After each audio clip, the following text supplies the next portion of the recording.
வணக்கம் ஃப்ரெண்ட்ஸ். நிறைய பேர் கேட்குறாங்க, ஒருத்தர்கிட்ட ரெஸ்யூம் கொடுக்கும்போது, ஒரு ரெக்ரூட்டர்கிட்டயோ கன்சல்டன்சிலையோ ஒரு கம்பெனிலையோ ரெஸ்யூம் கொடுக்கும்போது வெறும் ரெஸ்யூம் மட்டும் கொடுத்தா போதுமா, இல்லை சர்டிஃபிகேட்டோட எல்லா காப்பீஸும் ஃபோட்டோ காப்பீஸ்லாம் என்க்ளோஸ் பண்ணி கொடுக்கணுமா நிறைய பேர் கேட்குறாங்க.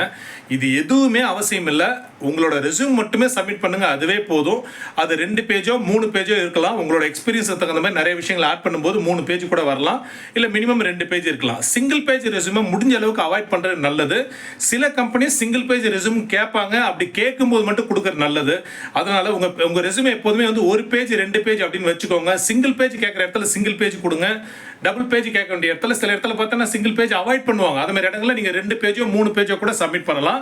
எப்போதுமே ரெஸ்யூம் மட்டுமே கொடுங்க, அது போதும். அவங்க வந்து உங்களோட சர்டிஃபிகேட்ஸ்லாம் வேணும் அப்படின்னு நினச்சாங்கன்னா ரெஸ்யூம் கொடுக்கும்போது இதையும் சேர்த்து கொடுங்கன்னு அவங்க கேட்டிருப்பாங்க, இல்லை அட்வர்டைஸ்மெண்ட்டில் சொல்லியிருப்பாங்க. அப்படி சொல்லியிருந்தாங்கன்னா இது மேண்டேட்ரியாக இருந்துச்சுன்னா உங்கள் ரெஸ்யூம் கூட இதெல்லாம் அட்டாச் பண்ணி கொடுங்க. இல்லைன்னா நீங்கள் ரெஸ்யூம் மட்டும் கொடுத்தீங்கன்னா போதும். கூட வேணா உங்களுடைய ஃபோட்டோகிராஃப் வந்து நீங்கள் அந்த ரெஸ்யூமில் அஃபிக்ஸ் பண்ணிக்கலாம். இது மட்டும் செஞ்சால் போதும். தேவையில்லாமல் உங்களோட 10th +2 மார்க் ஷீட்டு, யூஜி பிஜியோட மார்க் ஷீட்டு, ப்ரொவிஷனல் கான்வெகேஷன், அது இதுன்னு சொல்லிட்டு உங்களோட extra curricular activities, typewriting class பண்ணது, கம்ப்யூட்டர் கிளாஸ், இது எல்லாத்தையும் ஃபோட்டோ காப்பி எடுத்து நேரத்தையும் பணத்தையும் விரயமாக்க வேண்டாம்.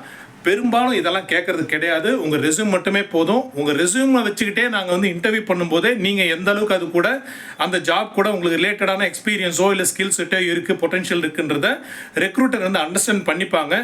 எல்லாமே ஓகே பாசிட்டிவாக போகுது அப்படின்னும் போது they will seek your certificate copies, உங்களோட க்ரெடென்ஷியல்ஸ், டெஸ்டிமோனியல்ஸ்லாம் அதுக்கப்புறம் கேட்பாங்க. அப்போ நீங்கள் அந்த காப்பி சப்மிட் பண்ணிங்கன்னா போதும். இனிஷியலாக ரெஸ்யூம் மட்டுமே கொடுங்க, வேறு எதுவுமே தேவையில்லை.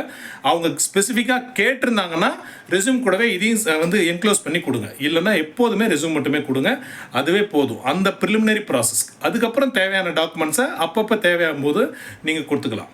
தேங்க்யூ.